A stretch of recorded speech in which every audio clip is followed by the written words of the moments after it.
Welcome to the Critical Few Actions to Improve Your Business podcast. I'm John Downs, and I'm here to help you cut through the overwhelm and prioritize what matters most to improve your business. Let's get started and discover the critical few actions that have the biggest impact.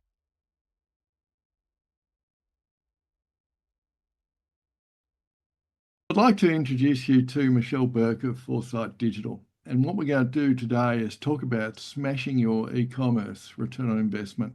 I met Michelle through our 2021 CEO Masterclass, and I was really impressed by the depth of understanding and analysis behind the numbers of SEO around marketing performance and a focus on online marketing and spend ROI. We've had many nerdy conversations about web marketing, and I'm delighted to share some of the brilliance today focused on retail e-commerce performance. So if you've got a web store, particularly a consumer-focused web store, this interview is for you. Michelle, welcome. Thank you. Excited to be here. Appreciate the time. So, Michelle, tell me a bit about your journey. I started in a client-side marketing. So I started at big bad old Telstra. And then I really came to the conclusion that a lot of the agencies that we were working with didn't deeply understand our customer. Now being on the agency side, I understand why that happened, that, often client side, that's all that we think about all day. Whereas for an agency, they're working with many clients. But I felt that there was a missing piece there in terms of a deeper understanding of the customer and those really core kind of marketing and psychological understandings that underpin the 4 Ps of marketing, which is fair because a lot of agencies very much specialize in kind of technical areas. And so they're not always thinking about that bigger picture. So that was really where the concept behind what ended up becoming Foresight, that's where it started. In 2017, we won the Telstra New Business Award for Victoria, and we specialised across that sort of 5 to 6 year period, 7-year period on large and small businesses, and really across a range of even through to B2B tech companies.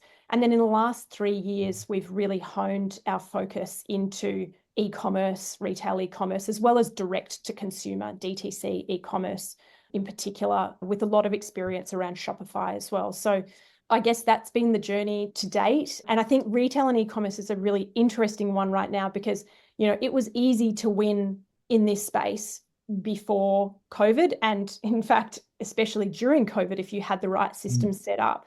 And I think a lot of brands, including platform brands behind e-commerce like Shopify, thought this was going to go on forever. They thought that there was going to be this continued increase that they saw in COVID. And of course, e-commerce absolutely is still continuing. We're talking trillions by 2026, but it's not at the rate that they expected. It went back to the same growth levels as pre-COVID. And so I think that struck people in a difficult position, especially brands who had sort of been looking year on year and going, oh, great, well, this is what I was doing, for those 2 years. Hang on, why have things changed? And I think we're starting to get out of that now. We're 2 years least out of COVID. But nevertheless, given the cost of living crisis that we now have here in Australia, that brings a whole added pressure, especially to the mid-market and the smaller e-commerce brands. So I think it puts all e-commerce brands in a really interesting position whereby, they don't have some of the tools that they used to have 3-4 years ago, privacy updates in terms of Apple's browsing privacy updates. All of these have actually impacted tracking. And if you think about it, it's not just tracking that's been impacted. It's the ability for the algorithms themselves, if you're doing paid advertising, the algorithms themselves to be able to know who to target as your customers. Because, that was a big part of what often allowed Meta or other platforms, Facebook at the time, to showcase their value and then for people to go and reinvest. But it wasn't just about them showcasing that value. It was also about their algorithms actually knowing and being able to go after more of that type of consumer. So we see less of that now, and it is harder. And so I think in this environment, this is really the time that an e-commerce brand needs to understand the nuances, because it is not as easy to get the kind of results that they were getting COVID and pre-COVID in this current environment. And so just to give that some context, so what it sounds like is we've actually had a blip. So pre-COVID was going along in a predictable sort of trajectory. COVID, because of all of the constraints, changes in working from home behaviours and so on, has caused a revenue blip. And everybody assumed that it was just going to continue on at the next level, but actually it's dropped back. How much did it sort of bump up and bump down? Significant. Roughly? I mean, for a smaller brand, you'd be looking at 3x what they might be doing. 3 times. Yep. Wow. Yep. And And for then large it's sort of brands, come back. larger brands, it might be in the order of 25% more. Yeah, which is so if they're a 10 million, 30 million, $300 million brand, that's the kind of lift that they would have seen. Yeah, it would have dropped back by how much roughly? Back to where they were pre-COVID, basically. Yeah, which obviously is a bit disappointing if you think that that Nirvana was going to continue, but Right. even more disappointing if you scaled up your infrastructure, your capacity, your buying purchases, Yes. possibly even 12 months in advance from wherever. All of a sudden, that becomes a major crisis. Yeah. And look, I think most e-commerce brands will have like more of a 90-day turnaround. I guess it depends, if you're talking about furniture versus clothing, like obviously they have different, but I think nevertheless, there's the expectation, and it's a really hard thing to realign on, because then you don't know what your new baseline is, especially for companies where the majority of their growth started with COVID. So maybe for instance, they set up shop in 2019 or in 2018. And so COVID, they were still very much a young business. They might have been able to scale to a few million. And then at that point, they're coming back down, and they don't actually know what their point of normal is. And this leads them to feeling like the grass must be greener somewhere else. Oh, maybe this person can help me. Maybe this expert can solve all of my problems. But sometimes it really does come back down to the fact that, and of course, if they don't have that historical data, they don't have that extra context. A large brand can kind of look back and go, oh, well, I can see that blip. It's quite clear, but not all brands have that luxury if they are newer. Yeah. So that does lead them to needing to kind of create this new baseline, but not necessarily knowing that's what they need. Yeah. And so we met during 2021 CEO Masterclass, and at that stage, you'd already moved into the intense analysis of the retail e-com. So it's been a particularly interesting journey, I'm sure, to sort of actually go through an experience with your clients and try to actually demystify how that blips occurred and also how to respond to it. Yeah, it's interesting is a lovely way of putting it. Yes. John, yeah, that's very polite of you. So on that basis then, so what would you see now as being the 3 high impact strategies to help maximize digital ROI? The way that I like to break it down for people is to understand, first of all, where the core of your traffic is actually coming from to your site. Now, I think e-commerce founders in particular tend to be a visual bunch. So they tend to gravitate toward spending a lot of time on social media. And I'm certainly not saying that organic social is not critical for brand growth. But I think when it comes to sales, they tend to underestimate channels like organic search, mainly because it's not visual, it's slower, and it's more boring. But it really does contain some of the biggest opportunities for growth. And I hear a lot of people saying to me now, like, oh, but what about AI? And, what about marketplaces?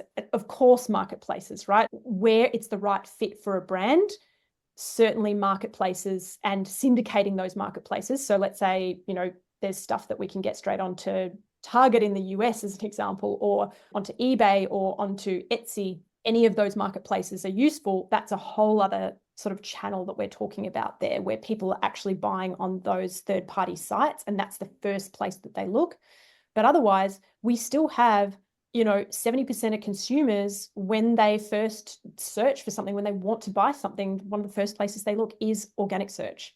So when it then comes to where the ideal mix and where the general mix that we see the best performing e-commerce brands sitting at, they're usually at 50% or above organic search of their traffic is actually coming from organic search. So it is by far the largest source of traffic. And therefore, for the vast majority of very successful e-commerce brands, it is the largest source of income.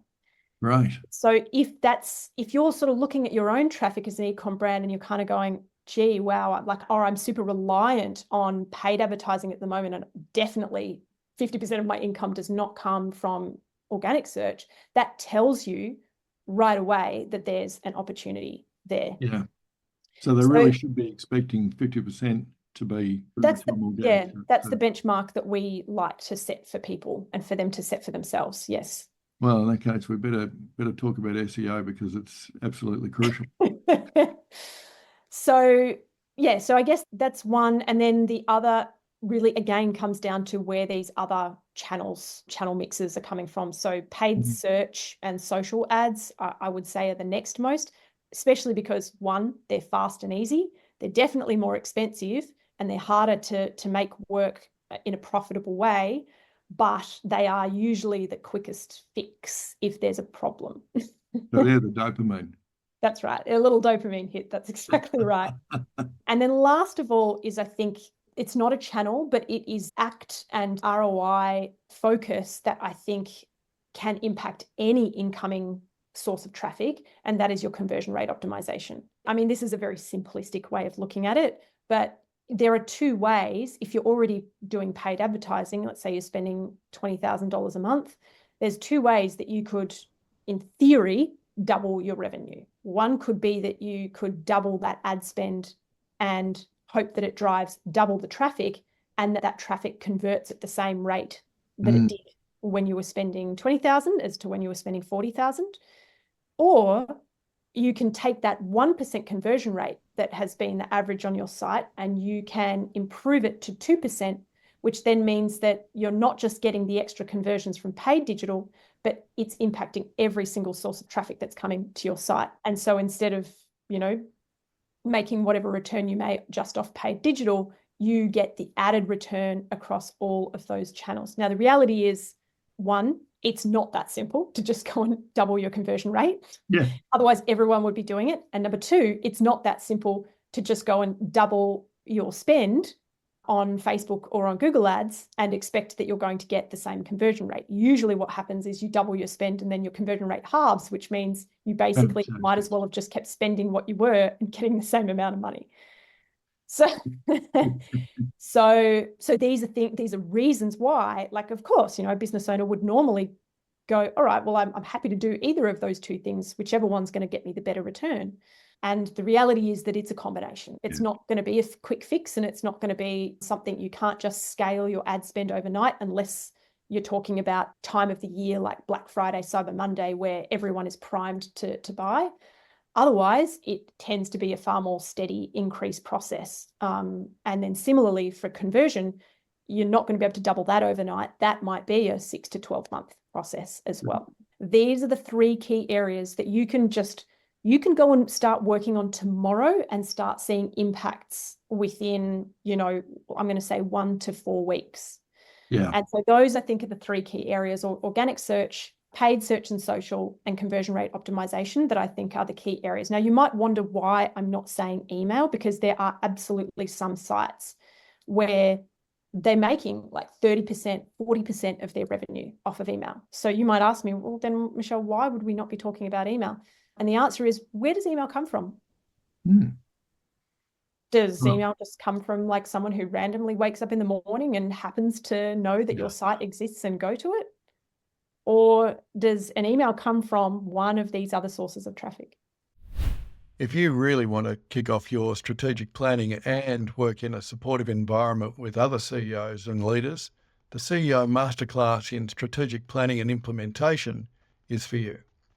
This 10-month small group course helps you craft your strategic plan, present it to a group of peer investors, and develop a habit of monthly implementation. Our waitlist is open now at CriticalFewActions.com.au. Yeah. That's how you build your list. That's right. So what we tend to find is when people start focusing on email and stop focusing on their top of funnel, which is what got them the emails in the first place, they don't see a drop straight away. They won't see it. They might not see it in a month. They might not even see it in 2 months. The problem is by the time they get to the third month, it's too late, and they're now 90 days behind where they should have been had they kept these other channels going. And this is a really hard thing to see, this idea of this funnel that comes into your business. I remember actually listening to a podcast about someone who was like a very well-known skincare brand, and she'd said, "Oh, we've turned off all of our ads, and like we're just doing email now." And I'm thinking, good luck. Yeah. To be fair, a skincare brand is going to take longer than any other kind of brand or most other types of retail brands to actually feel the effect of that, because skincare is that repurchase. And if you've got the loyalty from those customers, you can see up to a 70% repurchase rate for someone in skincare. You know, because you got a refill, right? You run out of stuff, you've got your products that you like using, you want to go back and repurchase. So they will feel the effects over a longer period of time, but they will feel the effects no matter what. Every type of brand will feel the effect. So EDM email is really harvesting a lot of the value that's taken, and the trust and the awareness that social SEO, paid ads are sowing as a crop. That's a beautiful analogy, John. Okay. And, massive generalizations, but if we were looking at social, web SEO, EDM as the core of the origins of our revenue, what should we be thinking about as sort of rough percentages? Organic search should still be making up a 50%. Significant portion. I would say that like email will tend to make up, if you're doing it well, will tend to make up 20%. I think that the brands where email is making up like 30 or 40% from my perspective, that's because that brand is not doing what they should be on these other channels. Do you know what I mean? Leaving money on the table. If email has taken over so much of your revenue, you are not spending enough time on organic search and paid search and social. That's my perspective. Okay, cool. All right, so how do we drive SEO, and what does that really mean? Search engine optimization is really about helping consumers find your content and making sure that you are referring to your content in the way that consumers are searching for it. Yes. Now, this is a particular problem for e-commerce brands where they've maybe come up with some sort of innovation and they feel like they want to call their product something else. There was this brand that I came across the other day who does like fridge bags, and they branded name for it. And that branded name is simply not how people search for fridge bags or reusable produce bags. Yeah. And so the reality is, even though Google can get the gist of what your site is talking about with all of the other words that you use, if you're not actually referring to how consumers refer to your product, you have a problem. And so that's the first place to start, is to actually understand how consumers are trying to find your product. And if you are in the position where you think that you have a new product to market, it can't possibly be so new that a consumer wouldn't have an alternative thing that they're doing right now. An alternative, so let's say that your bag is made out of this particular sort of microfabric, whatever. Okay, but surely right now they're just using mesh bags, or they're using like some other kind of normal fridge bag. Or Tupperware. Yeah, or Tupperware, exactly. So it's about understanding what the consumer is actually using at the moment as an alternative to your brand, even if they don't understand what your brand is, because that is a very hard position to be in. And I don't really want to spend that much time talking about that, because it's unique. Generally speaking, e-commerce brands are doing things that consumers already have demand for, and it's just about understanding how those consumers search. The first thing that we do when we want to understand that is we use third-party tools like Ahrefs, that's spelled ahrefs.com. And we use those tools to really type in examples of what we think consumers, we start with what we think. And then usually these tools will also give us back other ideas based on synonyms and other keywords that competitor landing pages might be ranking for. You can also take the URL of a competitor page, you can pop that in and then see what that page is ranking for, see what keywords it is ranking for. So these kinds of things start to give us an idea of the type of keywords that we care most about. And then it comes down to things like, okay, well, how competitive is this keyword? Like, how hard is it going to be for me to rank in the top 10, in the top 10 search results? Now, why do we care about that? We care about that because, 80 to 90% of consumers will not go past the first 10 results, basically. And in fact, it's kind of like a straight line down to the bottom, and of course, this is different for every single search. It's slightly different, but, just as a general rule, the first result, the first organic result will get like a 33% of the traffic volume for that keyword. And then as you go down, it'll be like 14%, 7%, 5%, 2%, and so on. So I think by the end of page 1, you're probably sitting at about 2%. Yeah, I was smiling because, I had an interview with Sue Elson just a couple of weeks ago. One of her famous quotes or requotes was, "Where do you hide a dead body?" on page 2 of Google, because no one will ever see it. Yeah. I mean, obviously the exceptions to that are, of course, very high volume keywords, so where there's very high volume, of course, that there's that trickle down effect. So yes, you might only have 0.5% on the next page, but if it's 0.5% of a keyword that people are searching, 100,000 searches for that keyword each month, well, clearly the second page is still going to get some love in terms of actual numbers, but yeah. But your target is to be in the top 10. That is correct. So you can be on page 1. And so when we talk about competition, what we are actually talking about there is how hard it is. And these third-party tools usually give us an indication of that. And part of that indication is how many backlinks, how many links from other sites to our site this keyword would need in order for you to be ranked in that top 10 position. Right. The backlinks are that important. They still are, absolutely. Yeah. And in fact, when we talk about sort of 2 key things that impact rankings, especially on the first page or the first 10 results, because obviously pages don't exist now. You don't have to paginate through, you just keep scrolling. One is keyword relevance. And that's about how relevant the content that you write is to the intent behind the person who's searching for the keyword that you want to rank for. And then the second thing is I actually create this overarching term called credibility. And to me, credibility consists of a few things for our friends in e-commerce. One is a concept called domain authority. And domain authority is basically wrapped up in this whole number and value of links from other sites to us. It's saying, like if someone suggested some random new album to you, and let's say you were a big fan of Coldplay, right? And someone on the street said, "Oh, hey, I've got this new band that I'd love you to listen to.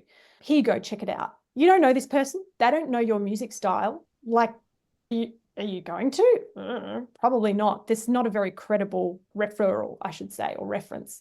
Yeah. Whereas, let's say that you met Chris Martin, and Chris Martin says, "Hey, you're a Coldplay fan. Love that. So am I. What about these guys? They're actually quite similar to us, and I think you might love their music." This is the difference between a high value or a high authority domain linking to you versus a low authority domain linking to you. This site, let's say that you get a backlink from Apple. It's very rare that would happen. Yeah. Well, Apple has a domain authority of something like 98 out of 100. Right. Okay, so the domain authority score goes between 0 and 100. These third parties determine the score. And so it is a little different to each other. So if you go into one, it'll look a little different to the other, but effectively they're relative. And the higher the score, the harder it is to move between numbers. So it's logarithmic. So, it's pretty easy. It might be pretty easy to get to 20. I'd say most e-commerce brands sit between like 20 and 45. There are a few e-commerce brands that will get to 60 or 70.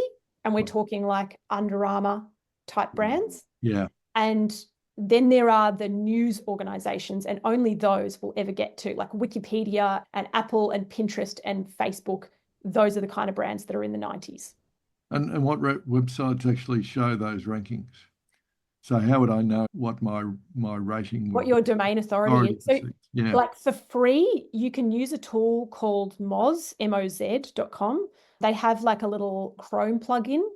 And so when you go to a site, you can actually see that information about the site. You can see the domain authority, its domain authority overall. And then you can also see the authority of the page in particular that you're sitting on. But Government basically, websites and universities are fairly high, I take it? generally speaking, you will find that .gov domains and .edu domains will be provided more credibility than just a .com domain. Sure. Also, the top level domain, like .com or .com.au or .co.uk, the number of links from those top level domains will also help Google to kind of triangulate how relevant you are for a specific country's results. So, Right. Yeah. if you have more backlinks to your site from .com.au domains, then you're going to do better in Australian rankings, even if you have a .com domain. Sure. So Yeah. it will determine it based on that. The other thing that you need to think about is not just credibility, but the relevance of the backlink. So if I get let's say I sell rings and I get a backlink from, I'm just trying to think, like the Motorways Association. That's great, but it's not really in any way relevant to rings. Yeah.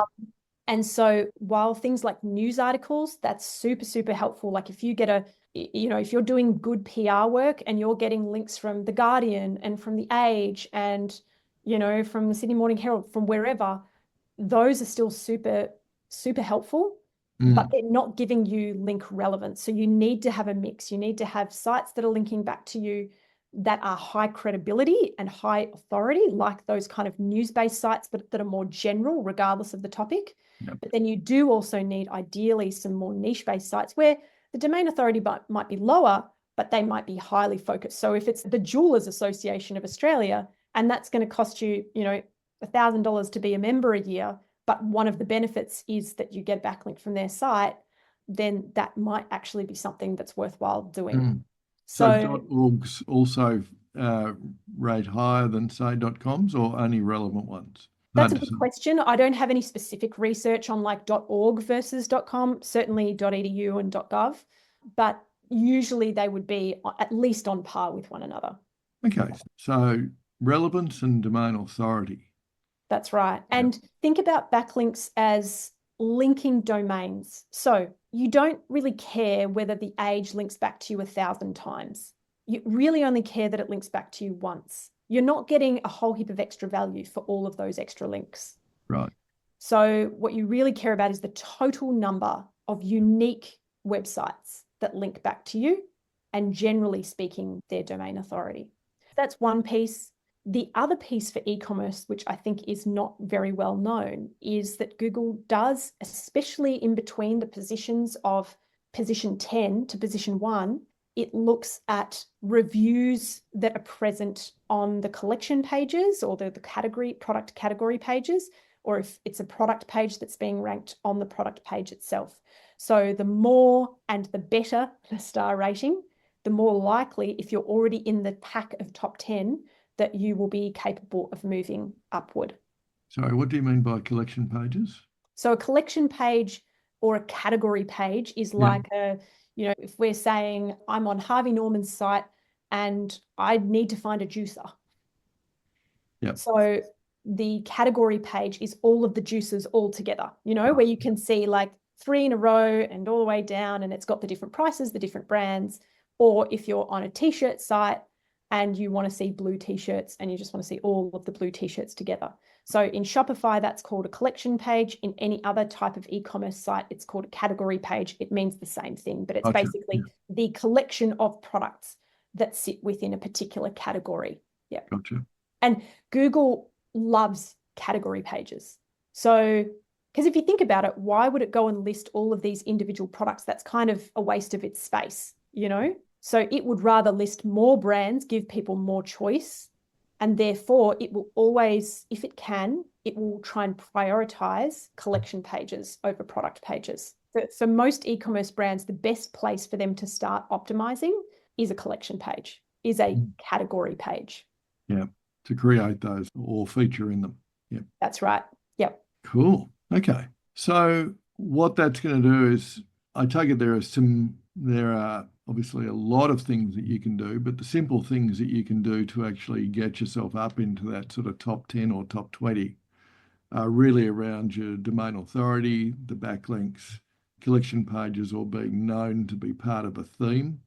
Yep. Which makes it easy effectively to Google actually refer to you based on trusted insight. Yeah. So normally the pathway that we would recommend for most e-com brands, even if they have super low domain authority in Australia, and I specify this is only for Australia because the US and the UK are quite different markets. They're much more competitive in the e-commerce space. But in Australia, for the most part, a very small brand with very low domain authority can actually still rank in the top 10. Really? And so we tend to actually say, start by focusing just on optimizing for your relevance to that keyword, to whatever the keywords are that we want to focus on. And obviously the keyword focus should be based on, what the customer is searching for. Which is Ahrefs. Exactly. And we will usually choose a primary keyword to start with, and then a whole heap of synonyms of that keyword as secondary keywords. And what do they do to achieve that then? So we would start by using a tool like Surfer SEO. And with a tool like that, we can populate in our primary keyword. So we're sort of telling it, what it basically does is it pulls in all of the results from other competitor landing pages that are in the top 10 for that most important keyword. And then it will give you a content score. It will say, well, in terms of keyword relevance and content relevance, these competitors sitting in the top 10, this one is at on average, or the highest score is sitting at 70. And you're sitting right now, based on the content on this page, you're sitting at 20. So obviously we want to get to 80 or 90 if we can.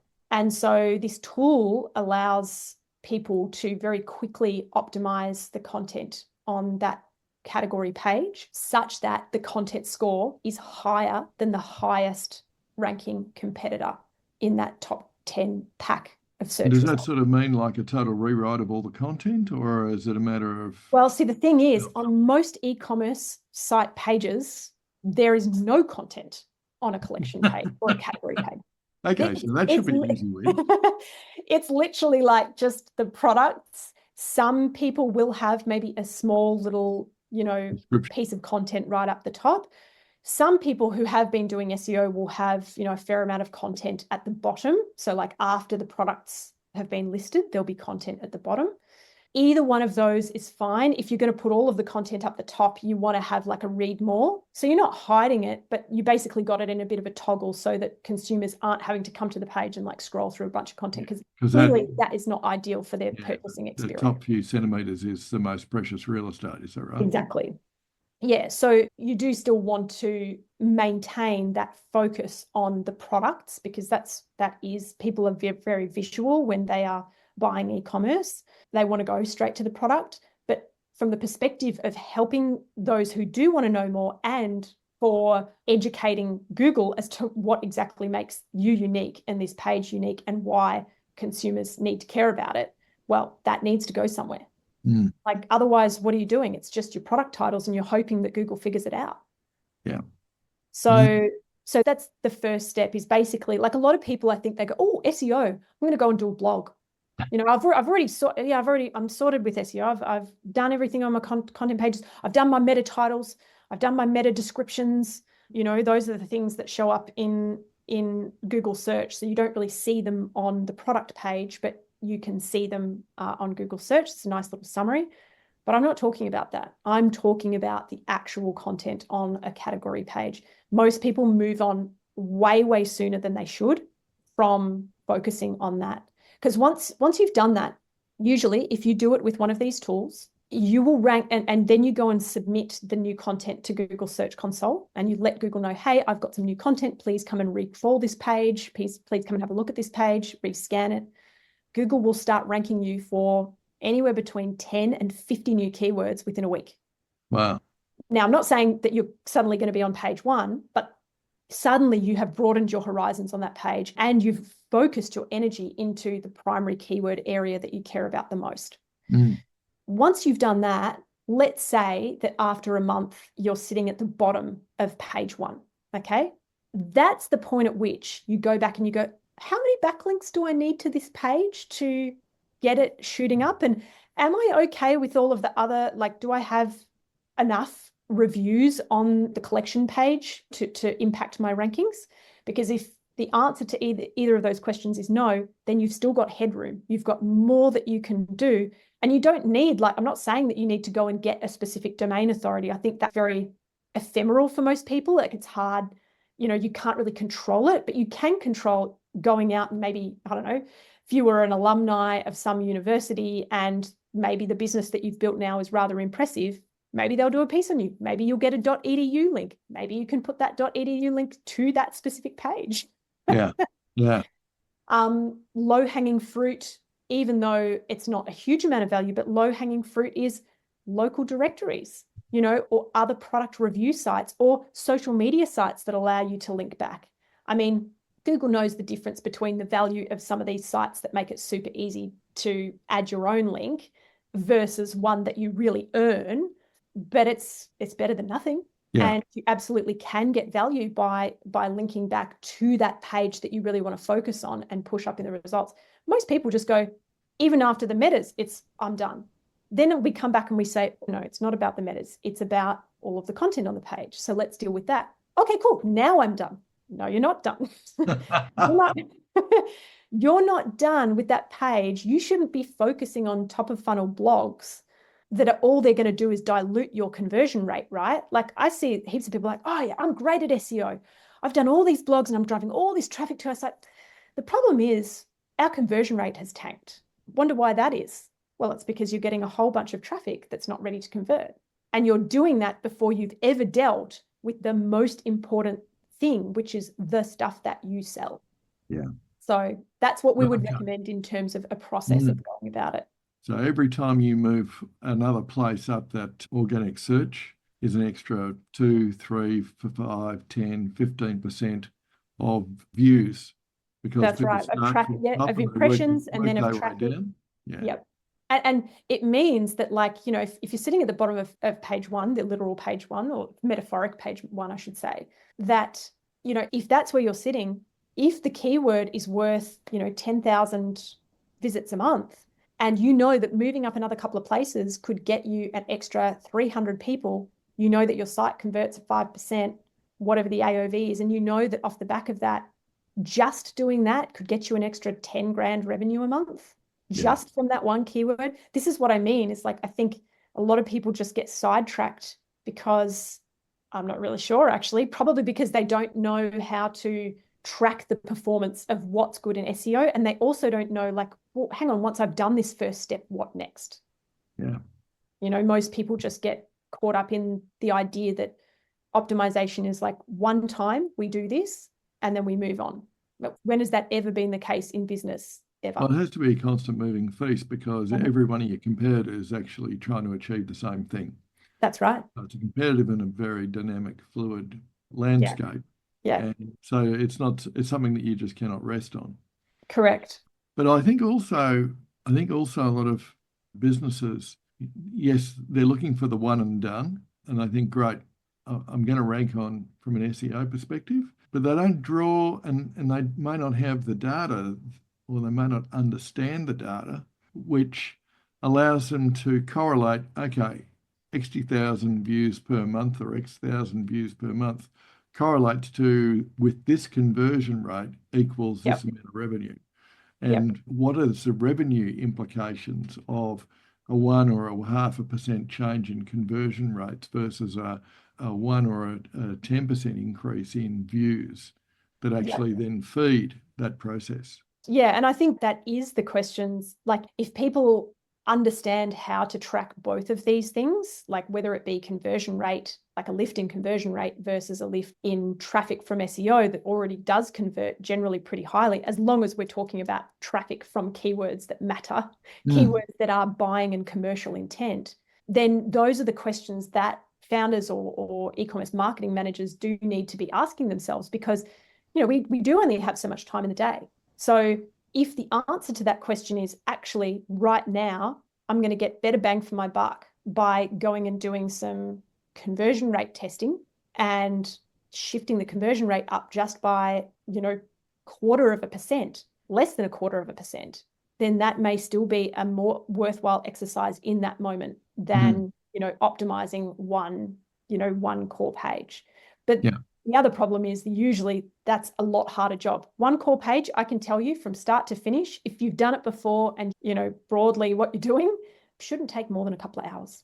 So it's a low touch, low time and high impact activity that you can get done quickly. I think the hardest thing about it is that most people don't know all of the steps to get to that point, and then they don't know how to evaluate it. But the first thing that I would say is that if anyone is already using Google Analytics, which most e-com brands are, they already have it installed, that is where you go to get your baseline data on what the conversion rate for search engine organic search channels are and how much revenue that channel is bringing you. So if you go straight to Google Analytics or GA4, there are reports in there that will break that down. And Google's pretty accurate as it relates to that already. So that's what will bring together the idea of your rankings all the way through to your actual sales.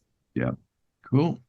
Oh, sorry. The only other caveat that I will say there is that usually what you want to do is go into Google Search Console and you want to get an understanding of what percentage of your traffic comes from branded search for your brand versus non-brand. Because if 90% of your organic search traffic comes from people searching for your brand name, like everyone searching for Nike, versus the only way to increase that is to increase people's awareness about you. Yes. You know what I mean? So you clearly haven't done any work to increase your focus on people who are simply just searching for shoes, women's shoes, men's shoes. So that is something that you do definitely need to know, because people who are searching for your brand are lower in the funnel, and usually they will have many times the conversion rate than another keyword. So a non-brand keyword will usually have... They're ready to buy. Yeah, exactly. The non-brand keyword of just, women's shoes will have I'm just giving examples here, but a conversion rate of 1 to 3%. Now, if I'm searching for Nike women's shoes, we might be talking about a conversion rate of 20%.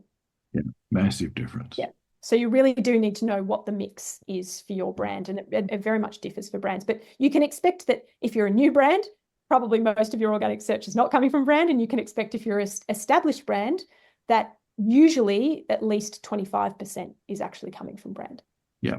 Okay. So I know that, my viewing of Google Analytics has actually left me largely more perplexed than when I actually started the process. Perhaps I can add into the show notes a couple of URLs that you might recommend on how to actually look at Google Analytics and understand what the hell it's really about and how it's actually providing some insight for me. Definitely. Very easiest one is the user acquisition or the traffic acquisition report, because normally if tracking has been set up properly, when you go to that link and that report within Google Analytics, you will see the entire you'll see down the left-hand side all of the different channels, and then you'll actually see the flow all the way through to checkout and then final sale and the total revenue from that channel. So that really is I'm going to call it the baseline, the easiest report to access, and the one that probably gives, for the way in which we're talking about most founders or e-com brands using this in the context of this session, probably the most useful for them. Are you looking to pinpoint the areas that will make the biggest impact on your business? Check out the Organisation Performance and Value Diagnostic. This powerful tool lets you evaluate your business on multiple facets and provides email reminders to keep you on track. Head over to CriticalFewActions.com.au and get started now. Fantastic. So I've either gone down the organic optimization path, or I've said, oh, it's too hard, and I'm addicted to dopamine. So why don't I just throw an extra 20,000 a month at paid ads? So tell us a bit around the whole scenario around paid ads, the why, the how, and what's going to help me. So I'd say that when most people think about paid ads, they probably think about two main channels, and that is Google Ads and Meta Ads. Meta Ads is the broad term for ads that run on Facebook as well as Instagram. Generally speaking, when you're actually managing it in the channel, by default, they will run across both unless you go and select specific placements. And generally speaking, you will find for most brands, you're not better off selecting a specific placement. You are better off just letting Facebook choose which channel it should go on.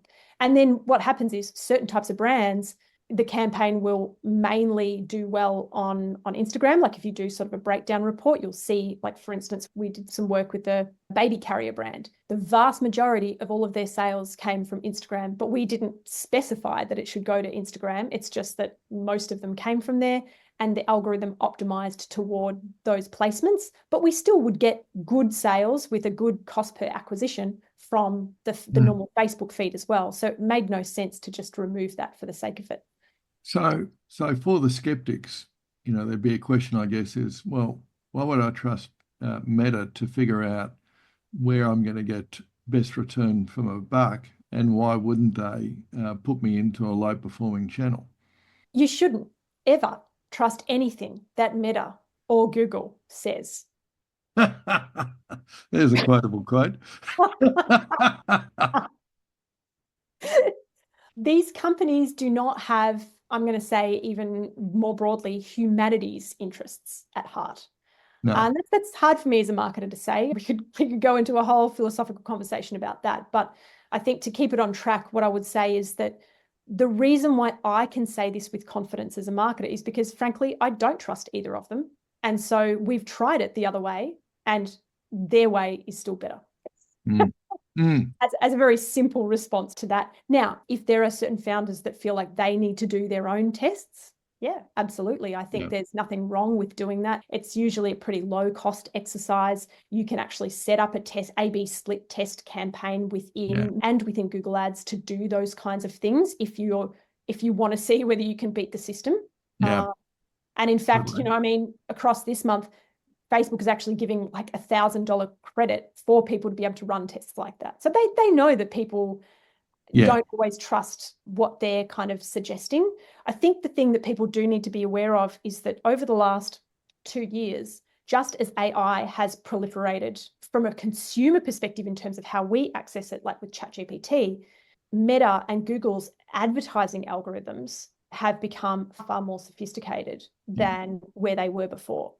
And so that's why, in general, Meta's approach and recommendation to advertisers is to stop using audiences, is to use just like you would in TV, right? I mean, yeah, sure, you might choose a specific time slot as to when you wanted the ad to run based on the other shows around it, but you weren't able to target anyone in particular.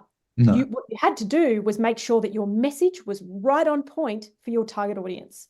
Now, in the past, you could get away with choosing a very specific audience on Facebook, know that it was accurate because of the kind of extra tracking that Facebook would do via someone's browser.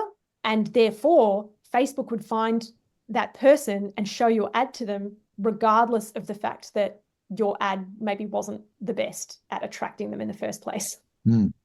Whereas now, you can't rely on those interest categories. You can't rely, certainly if you're trying to scale spend, if you're trying to spend more, the best approach is what's called broad targeting. And broad targeting basically means country and potentially gender. Although personally, we would normally good example is the baby carrier, or even, maternity products. You don't have to turn the gender specifically to the main buyer, because Facebook will do that anyway. And what you tend to then find is that there will be some males that will make purchases, and they are actually your cheapest purchases.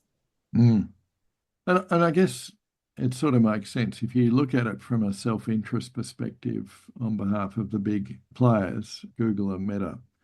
The reality is, if we correlate return to dopamine hits, it's actually in Meta's AI best interest to actually find you the channels, the audiences, the people who are going to buy the most, because if they do that, then you'll come back and want to double your advertising spend anyway because it worked, right?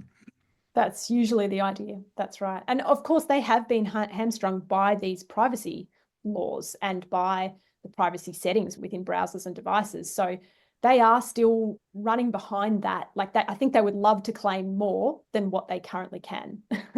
But this is the reality as it exists today. And so the way that they've tried to catch up and I guess meet the market where they're at is to make more sophisticated algorithms that are better at finding the right person, especially if you're able to load up and spend money on ad creative that really speaks to your target audience. Yeah. You're using the creative itself to actually determine to qualify. So you probably noticed that in some video ads in Facebook, the first thing that someone will say is, hey, blah, blah, blah. If you're a new mother with, a newborn, if you're a father that needs a new tool for whatever, I mean, basically this idea of getting directly to the target audience, sometimes even just by being as brazen as naming them. This is really what people are doing in ads to basically have the ad creative do the targeting for them. That's what I mean by that. And is it working? It does work. Yeah. Oh, good. Okay. Yeah. So on that, so paid advertising, Meta versus Google and YouTube and so on. In a simplistic sense, would I spend my money on Meta or on Google in the first instance?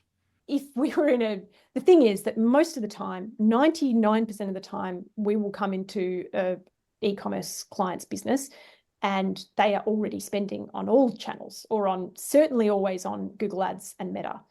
And so it's hard at that point to really dissect which channel is contributing what.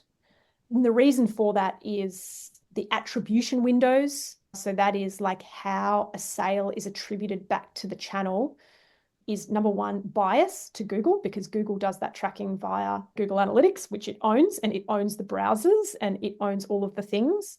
And by the way, I'm not making a case for Meta because I think they're both as bad as one another, but I'm just saying that you can't always trust those results to kind of tell you the bigger picture. So, in an ideal world, you would probably start with one channel, and that one channel would be dependent on the type of product that you have. Of course.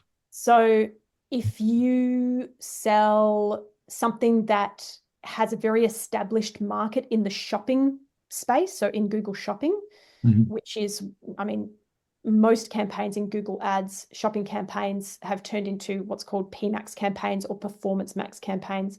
And it's basically an all-in-one campaign that Google had forced all e-commerce brands onto. And it includes a combo of putting ads on search, on, like when you search for something like, new shoes, new men's shoes, what will come up, and I'm just going to do it now, new men's shoes. So depending on whether you're desktop or whatever, or mobile, the first thing that will come up is like the sponsored results.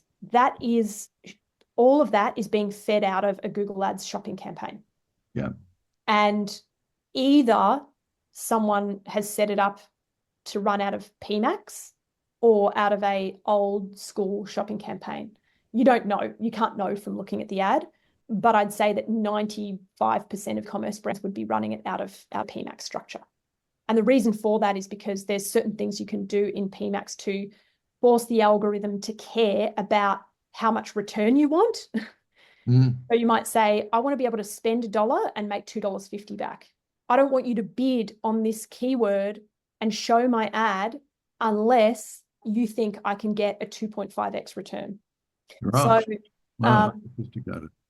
Yeah, so those are the sponsored results. That's the shopping, and usually that is the majority of what is successful for an e-commerce brand. Yeah, and usually you can spend a relatively small amount and get a pretty good return. There are nuances to that. I won't go into them now, but I'll just say that you want to try and make sure that it's not focusing too much on brand, because what PMAX can do, because you don't get to control these types of things, is it can start going, oh, look, I'm going to get all these conversions for people that have searched for Nike shoes. So I'm going to show your ads and I'm going to claim all of these conversions when maybe you would have got like 70% of those conversions anyway via organic search. But anyways, so I would say that you would start with the channel that was usually the lowest to the bottom of funnel. And generally that will be Google Ads. But I will say that most people find that Meta is easier to set up than Google and easier to understand. So on that basis, sometimes people might have only just gone to Meta first. And I actually don't think there's necessarily a wrong answer, and except for very specific niche products. As an example, a product that doesn't have an audience, like where there's not a lot of search volume on Google, that's a type of product that you need to go to Meta with. Because people will understand the product if you put the image in front of them and you show them how it works in a video. But you can't do that on Google. You've got to rely on someone actually searching for what you're selling. For a bit of text. Right? So that would be a good example of where someone should start on Meta instead of Google. And then the question is, well, I mean, should we limit ourselves to Meta and Google? And the answer is no. If I don't think we should be putting all of our eggs in those baskets. And this then comes down to, again, the type of brand that you are. So I'll give you a few examples. There's a rings brand that we work with, sort of jewelry, manly kind of jewelry. And they do, in terms of outside of Meta and Google, TikTok is a great channel for them. Right. And a little bit of Pinterest. For the baby wear brand, Pinterest is a great one outside of Google and Meta.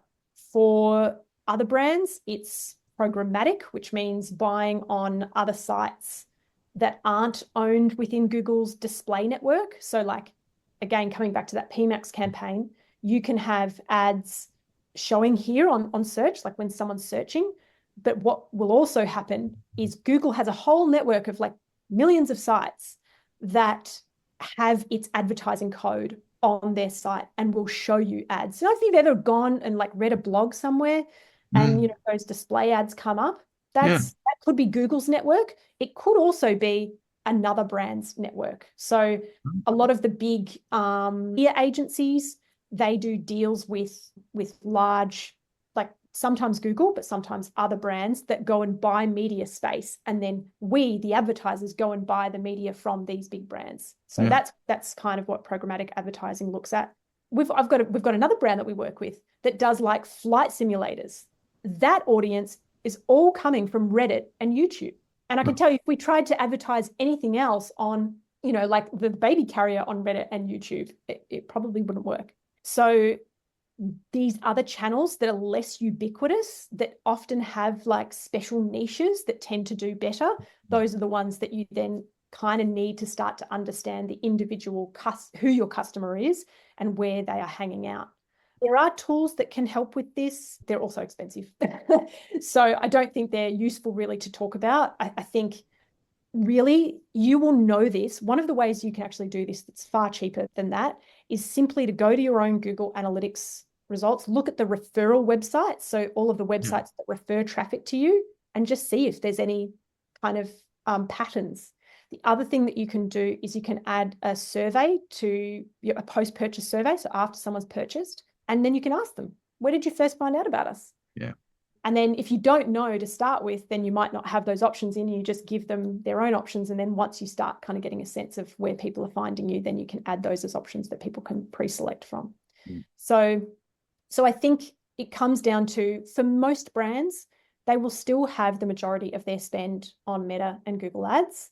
Yeah. And Google Ads can only be scaled until you hit the maximum of the number of people searching. So Meta is a far more scalable channel than Google, if you think about it, because there's only so many people searching in this moment for shoes.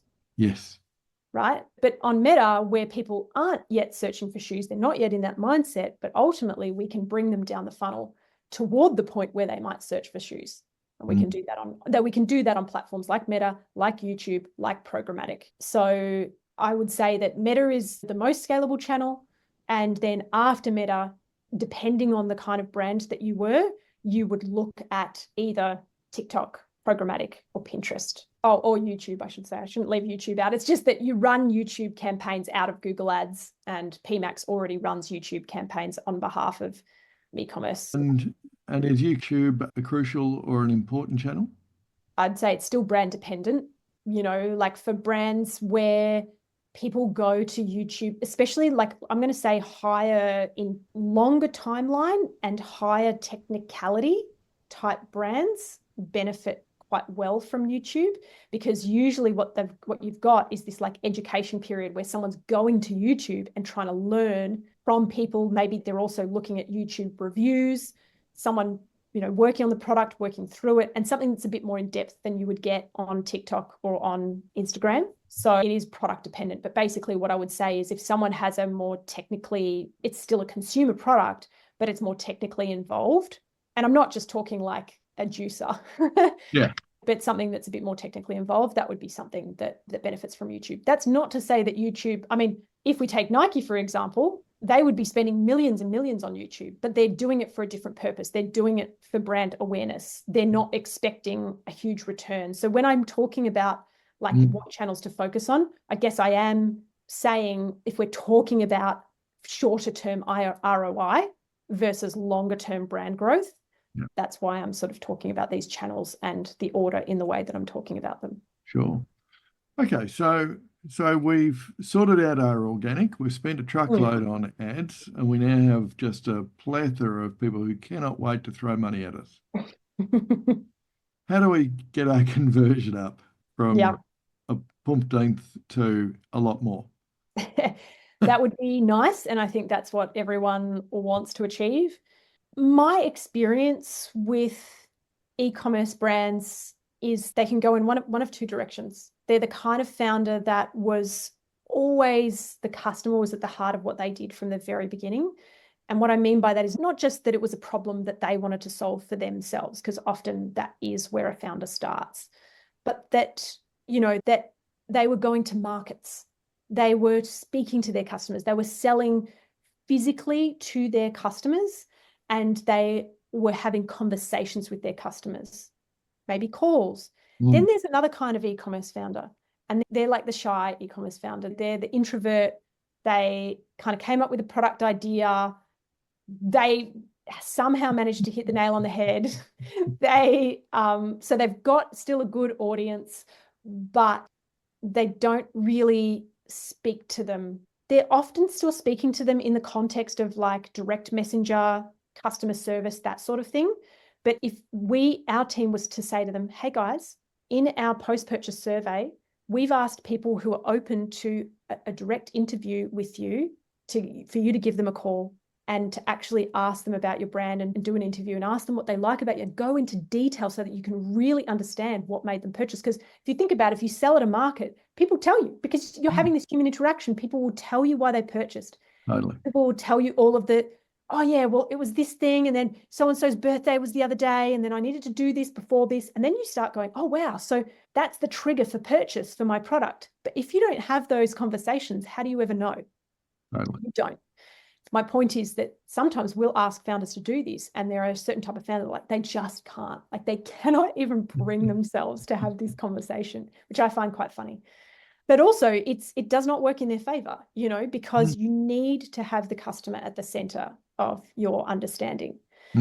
And so the first thing that you need to think about when you're talking about conversion optimization is, sure, you can go to a blog.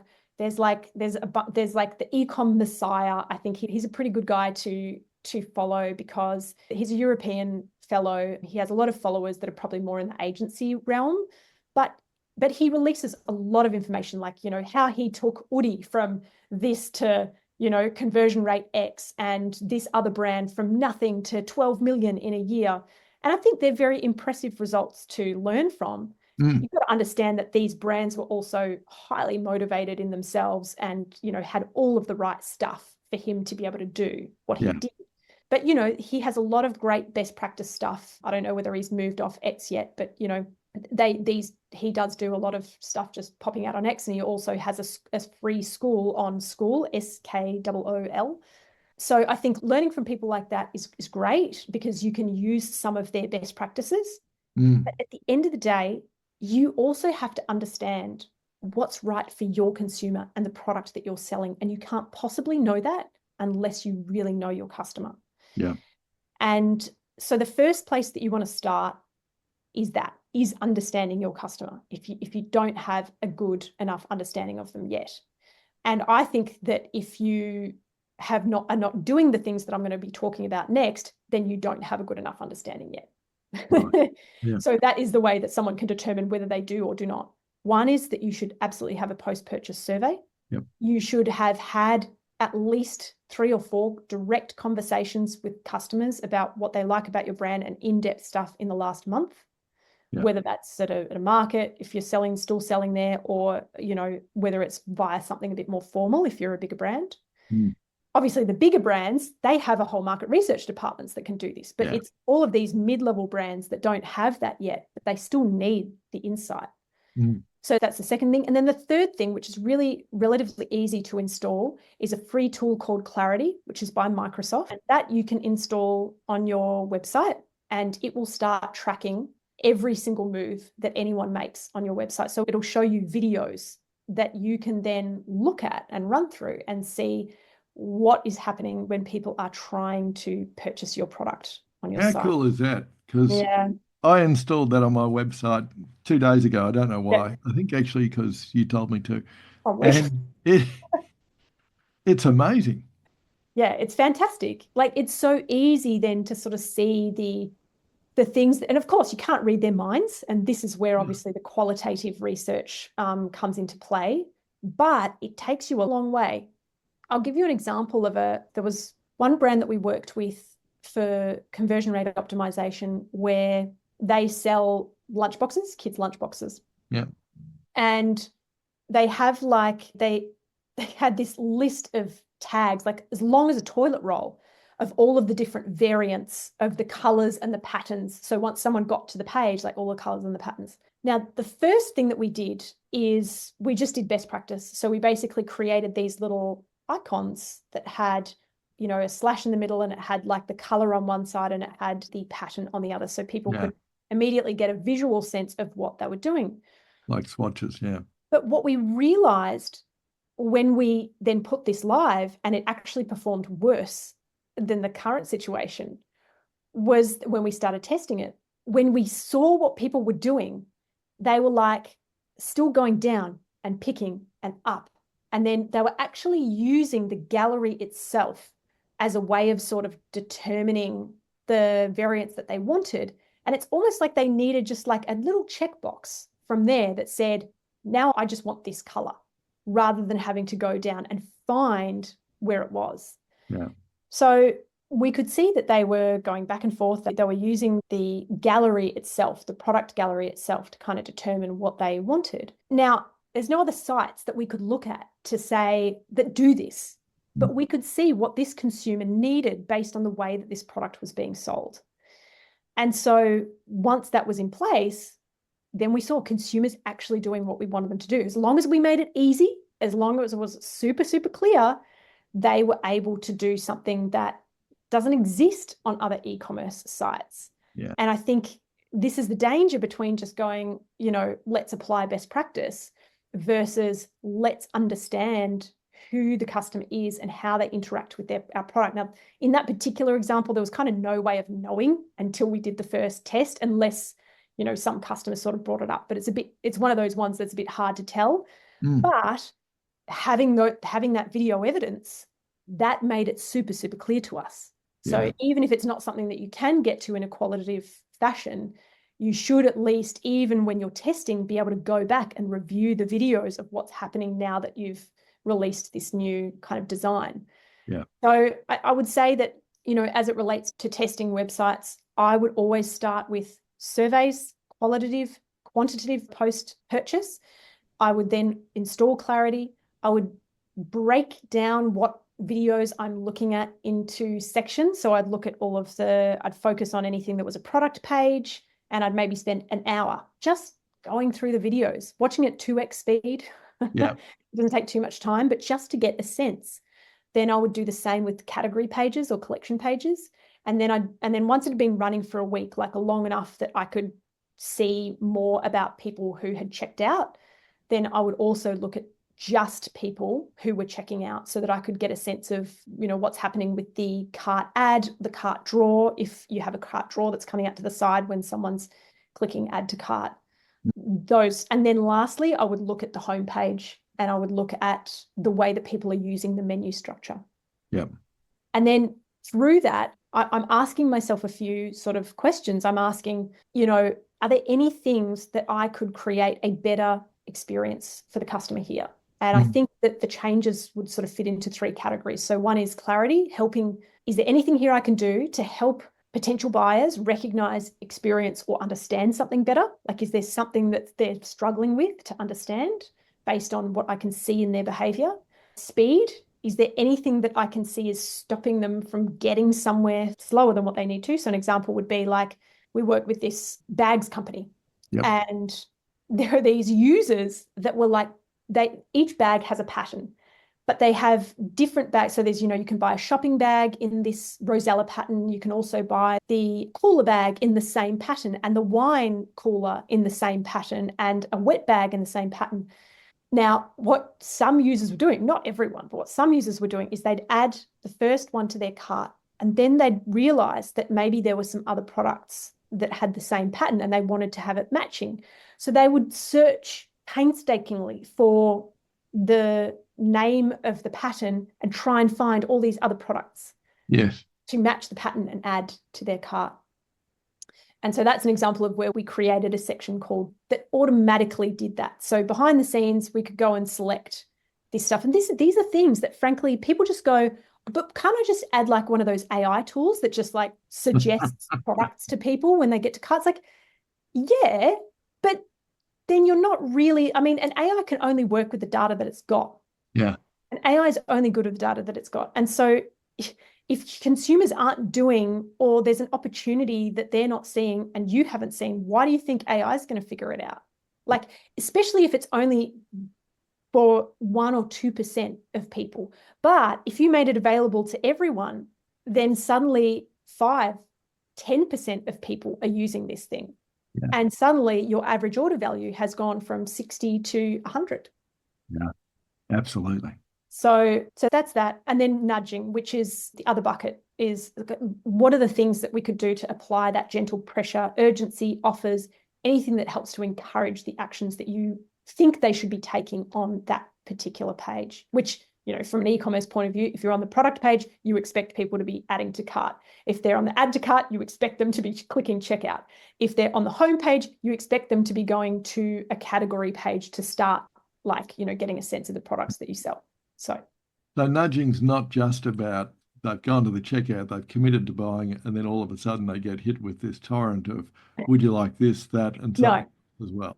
No, it can be at any stage of the funnel, and really based on, what is the key action that you want them to take next. So I guess once you've done that, you then have a couple of choices. There's going to be things that you can fix really easily, and maybe you just want to go and do that. And there's no problem with that. Maybe it's, oh my goodness, oh, whoops, I can see actually that this whole piece of text is completely wrong. I have to update that no matter what. I'm not going to go test that. Then there's things that really can impact, like I'd say anything above the fold, it has quite a significant impact on conversion rate. And my perspective is you want to break down to if you can, and this really depends on, how many sales you're making a day and how many visitors you get to your site each month as to how useful doing testing will be. But I think if you have 50,000 visits to your site each month, this becomes a more viable option. Because then you can sort of go, I want to just change this on product pages. But of course, not all of the visitors to your site ever get to a product page, right? Like that's a subsection. So, and maybe if you're only doing it on one category of products, that then, is a smaller funnel again. So let's just make a general rule and say this is most useful if you're getting about 50,000 visits to your site a month. And you're assuming also that you're making hundreds of sales a month is the ideal. Okay. If you're only making 50 sales a month, this is not going to help you. Like if you're selling a $3,000 thing and you're still making, good money, you might as well not test. You might as well just ask your customers for feedback on the design. Yeah. But talking to this sort of standard of 50K visits to the site a month, that's where you would use, if you're using Shopify, I love the tool Shoplift because it makes it really easy to just select the new design. And basically you would need a developer, generally speaking, and a designer to make these changes. And if they're really small, that makes your job easier. It's got, okay, cool. Well, we know that at the moment we're not offering Afterpay. Our hypothesis is that doing so will help nudge people toward add to cart. Yeah. So we're going to test the page with Afterpay, and that little information just below, like the buy-in. I'm giving a very easy one because most e-commerce brands already have this, right? But yeah, buy-in for payments of $20 or whatever. So the difference would literally be, I've got all of my product templates that are the standard, and then I'm just selecting the new template where all the change is just this one thing. And then the tool itself will tell you how long you need to run the test for before it's statistically significant. And, if it makes a big difference, usually the time to statistical significance is shorter. And of course, the closer that the two are to one another, the longer the time to statistical significance. Yeah. And then there's other ones that are not for Shopify sites like VWO, Visual Website Optimizer. They're more expensive. I love the Shopify one, but I realize not everyone's on Shopify. So VWO is a good one outside of that. So those are the things that you want to be doing. And then basically, as you do each one, it's additive, right? So, okay, if you can add, 0.1% from that one thing, can you add 0.5 from the next one and another 0.1 from the next one?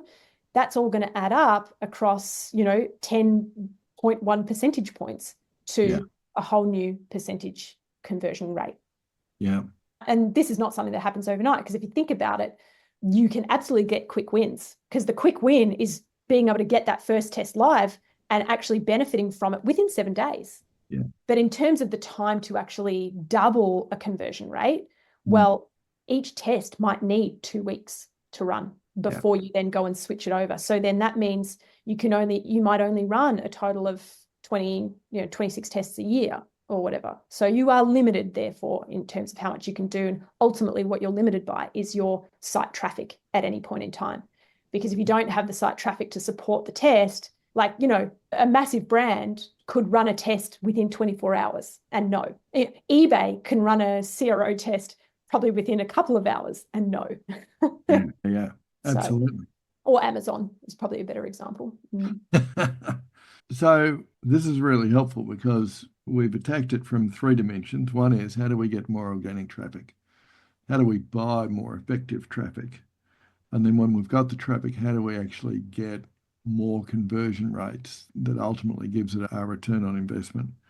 Does AI help us or hinder us in all of the above? What I'm seeing on social media is that, and I am an extensive user of AI for my own research purposes, but what I'm seeing on social media is that AI is nirvana. Anybody can create 365 days of content for a content calendar in under 4 seconds, use 2, maybe even only 1 neuron as part of that process, and world hunger and global warming will be solved instantaneously. Yep, at the same time. I suspect it's probably not that easy. There is so much that I love about AI. Yeah, There's also so much that I don't love. There's actually a really good blog. It's done by The Guardian. It's called The Black Box. And they've done a series of 7 episodes all on AI. And it's such a fascinating listen. So yeah, I just understanding like the basis of the technology and, all of its highs and lows, I think is a really important starting point for most people. In terms of how we use it every day, though, as people and consumers, I'll talk about a few different things. So one is the concept that the companies that we use to help manage our marketing, so like Meta, like Google, this is not new to them, and their algorithms are already taking advantage of artificial intelligence, right? Like they've already got this, all of the tools that we use are already kind of building this in. So I think we need to separate out the concept of like tools leveraging AI as the basis for how they work and maybe provide insights to you. And that's sort of less visible, because like from your perspective, back, 2 years ago, that could have just been some simple dev rules that showed you a particular insight. Now you get AI insights, but like, I'm just saying, there's not that much difference to us as the consumer of the tool, other than, okay, maybe that is more insightful than what I would have gotten if it's a simple dev rule. Yeah.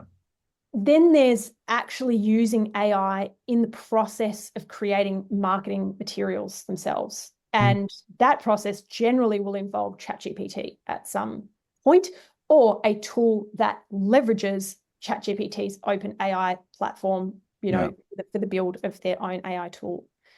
And I think that's the area where, just like working and briefing a human, you cannot expect that what gets spat out is going to be useful. I think the first thing to understand is that AI is much better at taking step-by-step briefing instructions than it is at being given a brief as a whole. And the human still has to be a part of kind of curating that throughout. Good example, yesterday, writing ads for a client of ours, jewelry client, and the start of that process was going to be some UGC ads. And usually, sometimes ChatGPT will come up with some good stuff. So this was about basically scripting ads that look like user-generated content, that look like someone just sort of saying, oh, wow, I got this ring yesterday and it's so amazing and whatever. I chucked that into ChatGPT and gave it the basic brief. And what came back was, to the naked eye, a very good simulacrum of a UGC script. Yeah. Problem was, it was like, I don't ever use this word, but it was naff. Like, it was not real. It didn't have the brand tone, even when I fed it the brand tone. And so that was never, ever going to be something that we would use. No. But after that point, you might have a starting point. You might go, okay, I see what you've done there. That's not really what I want. This is what I want. See, a lot of humans, most humans, in fact, are not very good at saying what they want or what they really need up front. Totally. There's an iterative process. Yeah, it often is. I don't know if you've ever had a boss or whatever in the past that's like, we have two types of clients, like client that knows it when they see it and a client that knows how to brief.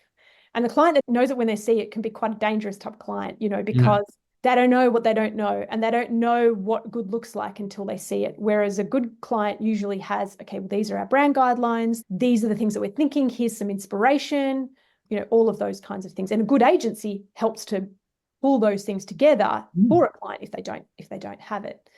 But I think even if you are feeding some of those things, some of those baseline things to ChatGPT, if you're doing it all at once, you're still not going to get there. Yeah. Actually need to go brief by brief, often not necessarily paragraph by paragraph, but if we take the example of a script, you would need to do a script for a single video. You would usually need to work on that script, update it to the brand, then go back to ChatGPT, feed it in again and say, okay, what do you think of this? Sometimes it'll come back with some suggestions. You go, okay, look, I'll use that sentence. Yeah. But no, the rest of it is no good. There's a reason why it's called conversational AI. Yeah. I strongly believe that if you actually have a conversation with it, you actually get a far superior result. That's right. You treat it in a brief. Correct. You treat it as you would if you were collaborating directly with someone who was sitting next to you. Yes. Because I think if you try anything else, there's always going to be a step missed. And so I think that's one of the ways that you can get the best out of AI. The other thing I would say is you do have to think about what the environmental impact is. I mean, depending on how much you're using it, it's like it uses up, I don't know, some ridiculous amount of extra energy. I feel like it's in the order of 7 times just doing a simple search on Google. Yes. Now, if you can't get to the answer in 6 searches on Google, maybe you're better use doing a single question to ChatGPT, right? But the point is that I think we do also need to think about the environmental impact that AI has in terms of the way that we operate with it. And I appreciate that's like a personal philosophical consideration, not necessarily a business consideration, but I suppose we all want our businesses to still be here on this earth and be able to do business with the most amount of people. So hopefully we are not going to be in climate crisis at that point. So I think we do have to still consider all of those things. The other thing that I wanted to say is, if we're then talking about from the consumer point of view as to how they actually use AI to get and find the products that they need, I would say that's still kind of in its infancy. Yeah. in terms of usefulness. And there's probably a couple of reasons for this. I tested out a few tools, like search tools. ChatGPT is probably going to become the biggest competitor, I think, to Google if it releases free search. I mean, at the moment now, search has been integrated into its own platform. So, you can now do a ChatGPT search. I'm not sure whether it's out of beta yet, but I can access it in our ChatGPT version. So, it's already now a Chrome extension, which actually replaces Google's search. There is the Chrome extension, but that Chrome extension is not actually the new ChatGPT search. So it doesn't really help it. All it really does is if you've got the free version of ChatGPT, it's like it's giving you the same answer that ChatGPT would give you. But the new version of ChatGPT that is Search GPT specifically, I know they have the same name as the Chrome plugin, but it's actually not the same thing. The Search GPT part of ChatGPT, which they are building, we're talking about the ideal scenario. Because what's the ideal scenario? Ideal scenario from an e-commerce founder's point of view would be, look, I don't know, I'm looking for some shorts for my husband for his birthday, and like kind of want those ones that are, the mid-length ones. He doesn't want shorty shorts, and he doesn't want like super, super long ones below the knee. Can you maybe suggest like what I should go for? Now, I did that example and I put it into, a few different, like I put it into Gemini, I put it into ChatGPT, or one of the other big sort of new AI search platforms. And there were a number of different problems with each one. So for Google, didn't give me any links. For the AI platform, of which name I cannot recall now, but it was useless to me, so I didn't keep using it. They did not location specify me, but they were probably the most specific. So I would then have to go, but I'm not in America. Like, give me Australian results, Gemini obviously knew that I was in Australia because it's a Google platform. And so it gave me relevant results, but it gave me no links.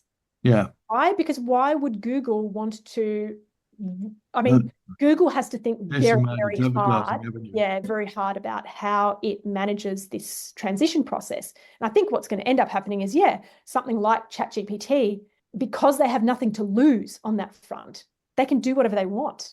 Yeah. In similar ways to Bing, although Bing still has a whole advertising platform in terms of how it earns its money. So even then, they've obviously been, I've looked just in the last sort of 2 or so months as to the lift in Bing search versus Google search. It's not been huge. I mean, Australia's barely moved, even though Bing AI was such a big part of like their new sort of pitch for using Microsoft Edge as a browser and having that incorporated. I certainly have Bing search on my phone now, but I feel like I'm the kind of person that goes and downloads apps. Like that's, I don't think not everyone does that. And you can see in terms of total population, people are not really doing that. It's still only like 5% market share here in Australia. It's like 10% market share in the US.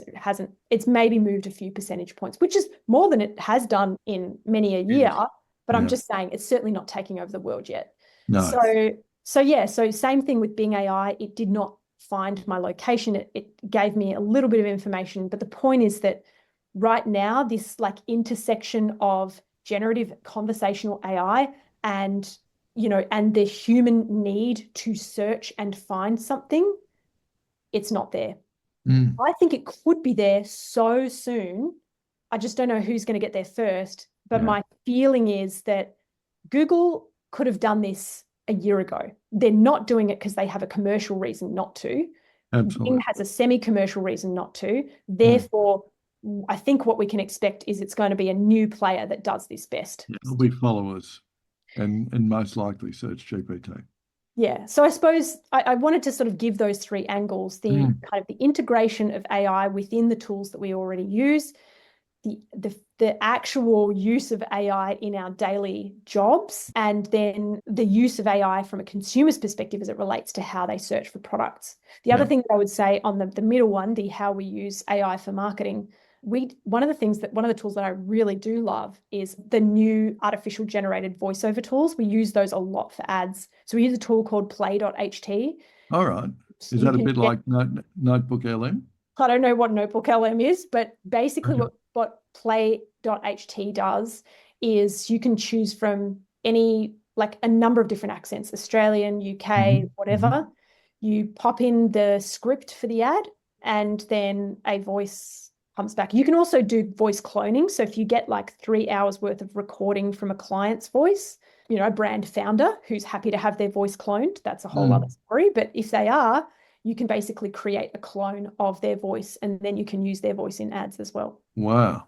Yeah, so that it really removes the need for like any voiceover artist. And I mean, the reality is that if it weren't there, we probably just wouldn't go and pay for a voiceover artist. Yeah. So I don't know how much business it's taking away from voiceover artists.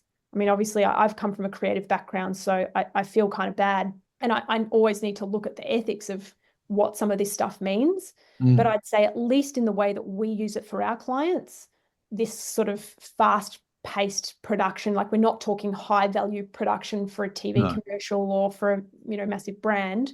In those cases, there wouldn't have been the budget for a voiceover artist anyway. Not in that volume anyway.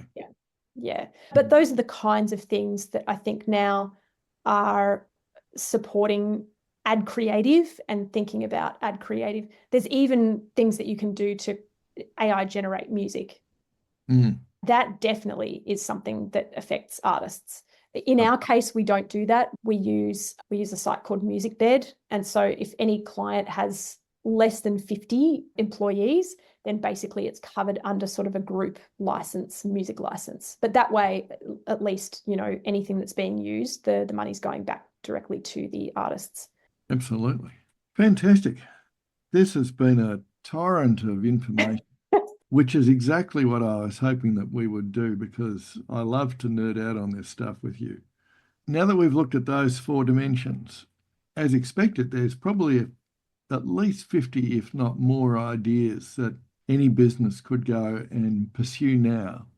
And as you know, I'm obsessed with something that's digestible and manageable. So what would you suggest would be those critical few actions that, if they did nothing else, would help them get towards their vision of driving increased revenue with better return on investment out of our discussion? I'm going to give like sort of a time frame to these. Okay. But I would say these are the most time-boxed ones.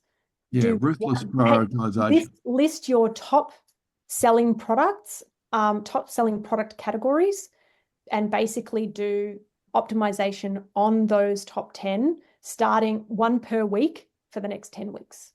Yeah. So that's all up into page 1. That's right. The next one would be install Clarity and run your first test. Just do that. If you can just do one, you'll be able to do another. I think a lot of this comes down to, if people aren't doing it already, they don't have that process of, oh, okay, now I know how it works. I'm just going to rinse and repeat. And with both of those activities, they are kind of rinse and repeat. All you have to do is keep talking to customers, come up with another test idea, test it, and then release it. And see what happens. If you're not doing it, you're not getting a benefit. So that would be the second. And then I guess the third, I'm trying to, I guess, bring this back to the 3 core channels that we've talked about today. So that's SEO and CRO. And then in terms of paid digital, this is very dependent on the brand. So I would say if they're already doing Google and Meta, I would be considering, is there another channel that could meet your needs, and to look into programmatic as another option as a starting point. Using a company like StackAdapt, which doesn't really have any baseline spend requirements, that a lot of the big programmatic companies require spend of like 300 to 500,000 minimum a year. So StackAdapt do have a bit of a minimum, something like 5,000 a month, but they don't really hold you to it. Yep. So I think they would be a good starting point to then kind of support Google and Facebook and kind of get off the addictive substance that is those 2 channels. Yes, indeed. Or certainly spread your risks. Spread your risk is a better way of putting that. Fantastic. That's absolutely brilliant, Michelle. I really appreciate what you've shared today. And it certainly has demystified so much of this in a way that I had hoped for. So thank you so much for that. Very pleased to hear that. If you really want to kick off your strategic planning and work in a supportive environment with other CEOs and leaders, the CEO Masterclass in Strategic Planning and Implementation is for you. This 10-month small group course helps you craft your strategic plan, present it to a group of peer investors, and develop a habit of monthly implementation. Our waitlist is open now at CriticalFewActions.com.au. On a slightly different topic, you were one of the first people to go through the CEO Masterclass. And a couple of years down the track, it intrigues me, as you've just recommended, good idea to speak to the customers. It intrigues me to ask, what did you get out of the Masterclass? I think, Critical Few is a great one. I think that you have the Masterclass had a really good strategic structure, but I think for most businesses, the hardest thing is that prioritization process, is condensing it down to the most important actions. And what's interesting, John, is that you may recall that I was childless at the time that I went through that masterclass. And so I was on the verge of creating a family. And one of the things that, is definitely not true is that women can have it all. They cannot possibly balance all of the things in such a way that would satisfy them that they're doing their jobs excellently as a parent and as a business owner, in my case. And so before I got pregnant, before I had a child, I thought to myself, how could I possibly ever, I'm just not that person. You probably can see in the way that we speak and converse. I'm the kind of person that I'll find a problem and then I'm down that rabbit hole. I'm following where that rabbit hole goes. I'm not a critical few person by nature. I'm just not. And I will happily admit that. But parenthood has absolutely and completely forced me into the need for that mindset and the need to continue to carry it out, even when I fail at it, even when I'm like, oh gosh, I've just gone and rabbit holed. I bring myself back on track. What are the critical few? And I think a lot of founders, especially entrepreneurs in particular, they have this challenge because they have it's like the chicken challenge. Oh, chicken. Oh, what's this bright, shiny thing over here? BSO, the bright, shiny object. And I'd say that it's even not just founders. I think most humans are like that. And unfortunately, as AI has become better, social media, I think the Meta's and TikTok's ability to actually take our attention and to reduce our attention has been made worse as well. So if you're in any way like a regular social media user, you would probably say to yourself that you are more addicted than you've ever been. Yes. And your attention span is now split seconds as opposed to minutes. Yep.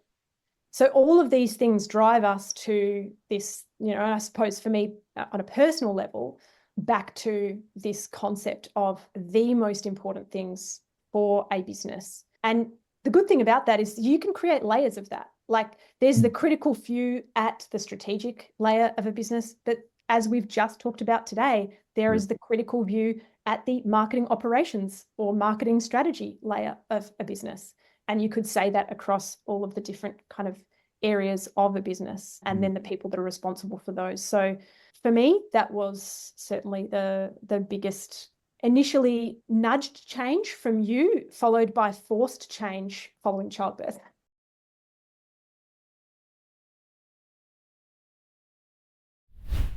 Are you looking to pinpoint the areas that will make the biggest impact on your business? Check out the Organisation Performance and Value Diagnostic. This powerful tool lets you evaluate your business on multiple facets and provides email reminders to keep you on track. Head over to CriticalFewActions.com.au and get started now. So how is your business different as a result of you going through the masterclass? Well, I think one of the things that you mentioned earlier, right at the start of this session, was that when we did the masterclass, we had only just started this decision around starting to focus on e-commerce as a core business offering. As you know, when a business is bringing in, let's say at that point, it would have been 80 to 90% of our monthly revenue came from non-e-commerce. Well, that is not an overnight job to shift that. So now we can say that the majority of our revenue now comes from e-commerce And we still have legacy clients. We still have businesses that we work with that are lead generation and that sort of thing. And I actually think from a risk management point of view, that is something that I want to keep going with, because we can see in COVID, we can see with the cost of living crisis that it's important. Just as I am counseling to have people put more, eggs in more than one basket, I've seen agencies who are purely e-commerce go under. And so I think you do have to be careful about like attaching yourself to a very specific industry. And in fact, there's lots of benefits of having other types of businesses, because you can kind of use some of that thinking. We can use our lead generation thinking for lead generation in e-commerce, and we do, to gather emails as an example, instead of like a lead gen through to a sale. So yeah, so that I guess is really the biggest shift, has been this complete focus and building of our expertise in this space, such that, the conversation that you and I had today, I could have a conversation like this for 2 days and 3 days and 5 days and still not actually get out all of the things that are important to e-commerce. Yeah. So I think we've really built a very significant, knowledge IP over the last sort of 3 years, 4 years. And that has been significant in our ability to be working with the types of international e-commerce brands that we're working with today. So, choosing my words carefully here, Michelle. I don't know of anyone in Australia who has the depth of analytical knowledge, understanding, and acute sense of curiosity and inquiry that you and your team have got when it comes to e-commerce. That's probably the only thing that people come away from listening to our fireside chat. Then I suspect one or two of them might be thinking, how would I work with a Michelle? What does that look like? Usually, or where do they start, and who's the right person to work with you? Yeah. So, if I've got an Etsy store and I'm selling, 5 crocheted fridge bags a year, maybe you're probably not the right person. Or maybe you are, I don't know. How would I self-regulate? People do need to be at a baseline level of revenue to benefit from the type of work that our team does. I would say, like, if you're not funded, I would say in the order of 200K plus revenue a month. Yep. So in the order of over $1 million business, $2 million business plus a year.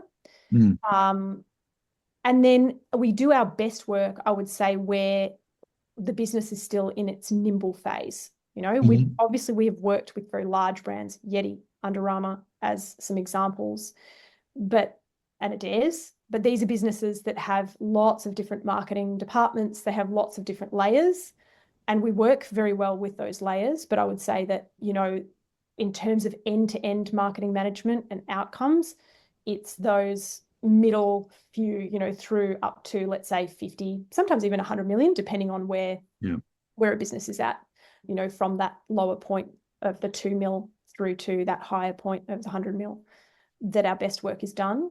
In terms of working with us, anyone can reach out on our contact page that meets that criteria. We especially like to hear from Shopify brands, mainly because we have that deepest level of experience at a CMS level on Shopify. I mean, there's no requirement really for a marketing agency to necessarily have that, but there's a whole bunch of benefits that do come with it when the team is familiar with the CMS, content management system, that is. And then when there's, if you head to our website at foresightdigital.com.au, you can head to the contact or book a call, and that's a call with me. And in that, there's a form to fill out, which just asks a bunch of questions. You find a time that suits you. And then we have an initial chat. We go through an understanding of your challenges, the goals, what the brand wants to achieve. And then from there, we set up some access points. So usually for businesses over a certain amount of revenue, we'll do a complimentary performance review of their existing marketing channels. And what really comes out the back of that is, I guess, a level of confidence that we understand the business, but it's also for us, right, to make sure that the business is at a point where, marketing's never going to fix the world, just like AI isn't either. And so the business still needs to be in a strong position. And this gives both parties, both of us, a good opportunity to kind of check that out. So usually we sign an NDA. We'll take a look directly at their performance, their financials, if they're on Shopify, and have an understanding of whether we think we can scale. And then the normal, I'm going to say, sort of starting point for most brands tends to be a combination of paid digital, SEO, and CRO together as an ideal scenario. If someone only wants to come up with one service, then it tends to be paid digital as a starting point. Just again, because you're building a new relationship and you need to be able to see results quickly to kind of solidify that relationship and feel like you can trust our team as an agency and as a marketing partner. So that's as simple as it gets. And then basically after that review is done, which is usually within a week, we set up another session. I take them through it and we go through the pricing at that point. And then usually folks will kind of sign within the next 7 days and we get set up usually in the next closest month, whatever that looks like. Yeah, fantastic. Terrific. Michelle, this has been an exhaustive discussion. Not exhausting. I'm inspired by it. I'm glad it's been an exhaustive discussion, and I know full well that you're not understating it in that we could have gone another 4.5 days. But this has been really fantastic, and it's really helped with my knowledge and understanding and my level of capacity to know how much I don't know, which is an important part of this process, so that, knowing enough to be dangerous and knowing enough to know when you would be dangerous is a really important thing. But there were some really great tips throughout that and some great websites that I'm going to go and investigate further. And I'm also looking forward to watching some clarity videos of my own website because I'm finding it intensely curious. Yeah, that's another rabbit hole. So you definitely got to time box yourself on that one, John. You got to time box yourself. Fantastic. Michelle, thank you so much for your time. Thank you. It's been a pleasure.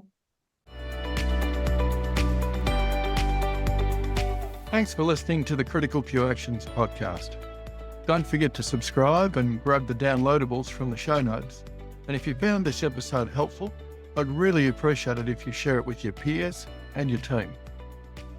Stay focused and take action.